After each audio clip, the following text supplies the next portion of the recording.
Member for Guelph. Thank you, Speaker. My question is for the Premier. The housing, mental health and addictions crisis is putting huge pressure on our healthcare system. On June 17th, the Ontario Big City Mayors called for an emergency meeting with the Premier to discuss solutions for homelessness, mental health, safety and addictions. The Canadian Mental Health Association, Ontario Business Improvement Associations, Chiefs of Police, AMO and many others have called for urgent action, yet we've seen little response from this government. One quick way to help solve this urgent problem would be to immediately increase funding for new and current permanent supportive housing projects.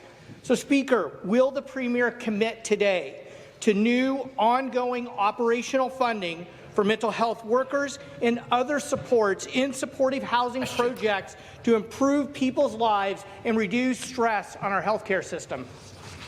The Associate Minister of Mental Health and Addictions. Mr. Speaker, and thank you for the question.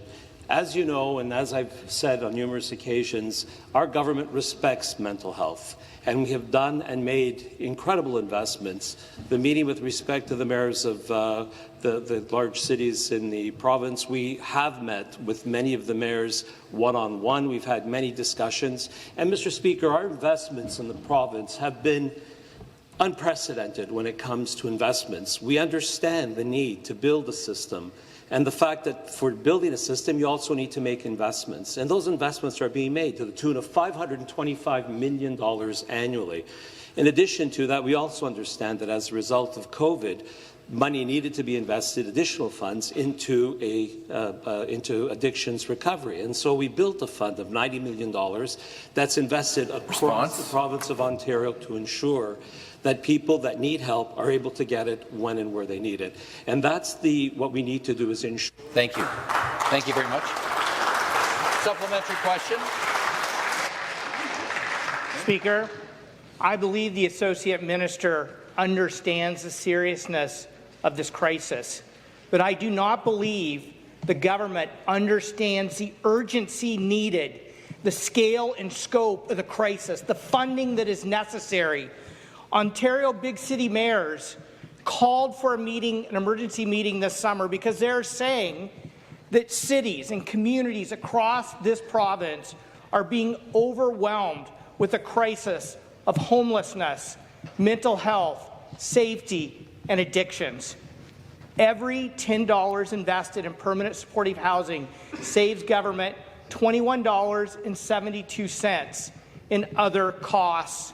You know, the government's pulled out all the stops to push seniors out of our hospitals. Why won't they pull out all the stops to make the investments in our communities the Ontario Big City Mayors are calling for? So, Speaker, I ask the Premier, will the Premier at least meet with the mayors to discuss how to respond to this emergency? The Associate Minister of Mental Health and Addictions. Mr. Speaker, and once again I want to reiterate, there isn't a mayor anywhere in the province of Ontario that has requested a meeting and not gotten one with myself. I make it a point of meeting with the different mayors and understanding the issues, because in a recovery-oriented model, we need to build the resources in each of the different communities. And our fund, under the leadership of the Premier, has done exactly that and is doing that and will continue to do that.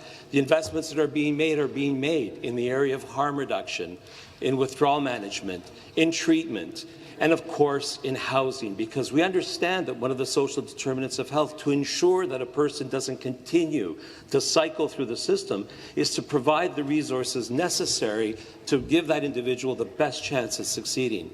This is what our government is doing, Mr. Speaker. This is what we're going to continue to do, because you cannot have health without mental health, and those investments will continue to be made.